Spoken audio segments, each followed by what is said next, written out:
see you again. It's good to see y'all too. Why y'all just put all the black people's secrets in one movie?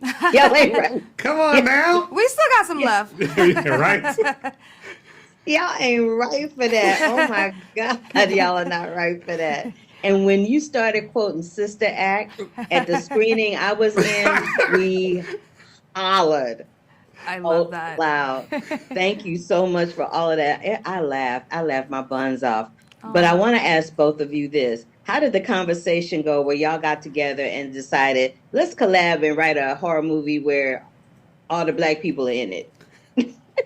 Honestly, I saw this short with that Dwayne had done, and it was like this Comedy Central thing, and that was one of the selling points to me. I was like, there's just a bunch of black people in this cabin, and they're all different, and they're debating who's black and who's not, and I just thought it was hilarious, and so it started from that little nugget. But usually in a commercial horror movie, it's a mostly white cast, and then you have like, your couple of tokens. But even Get Out, when I thought about it, I was like, oh, it's still a mostly white cast, and then there's like a black person in it. So I was like, we haven't really seen all black people.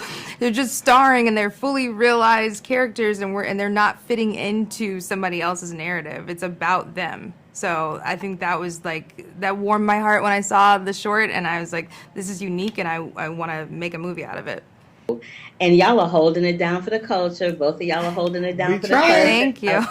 Yes, I love it. This had brilliant casting. It was brilliant writing. It was a really great premise. But I really want to know, if y'all were in a horror movie together or a scary movie together, which one of y'all would be the first one to go? Ouch. Whew. I think Tracy's smarter than me, so for some reason I think I would do something dumb first. I wasn't gonna say that, but I Yeah. totally agree. So I'm glad that he led with it. But Yeah. I'm absolutely lasting longer than Yeah, Tim. she's a writer, so she Yeah. would convince me to do something brave, Yes. and I would. I'd ask him to try out something, Yeah. and then he'd kill himself, and then yeah. The black mask situation. Was that okay? That was Tim. Okay, Tim, break Well, it down. we tried to make it as offensive as possible. Just anything we could do to make it horrifying to black people.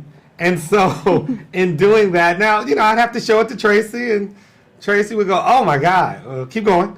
And so we had fun breaking it. We broke it a couple times, brought it back. So the mask was just something that we knew had to resonate, hopefully, and hopefully offend a little bit, at least our characters. But there was two different masks. There was the one that was on the game, and then there's the other one that's on the killers, and they look drastically different. So I was usually in the white scary movies, the people that wear a mask is some kind of version of a white mask, right? Yeah. It's usually like a slasher mask or holes in it or something like that. But that mask was also black. Were you doing the same thing with that mask too? Well, we went with this whole blackface theme, which is about as offensive as you can get. And so that's kind of was always the underlining, hey, we're going to start with this idea. And that's where these masks come from. Once again, it's offending our characters in the movie so that they believe one thing and possibly something else happens. So there you go. Cool. Are you guys going to collab again soon? And if you are, what would that movie look like? If Tim will have me, Yeah. She hasn't called me back. This is the first time I've seen her since we shot the movie. She just doesn't. No, we are we're truly sisters and brothers in this whole thing of comedy. We take comedy very seriously, and we just kind of feed off of each other's energy. So there should be many more of collabs that come out. Okay, so in ending it out, if you want to be somebody, if you want to go somewhere, you better wake up and pay attention. I Which is what love I hope people will do when they see the Blackening. I love that. Yay! Good to see you again. See ya.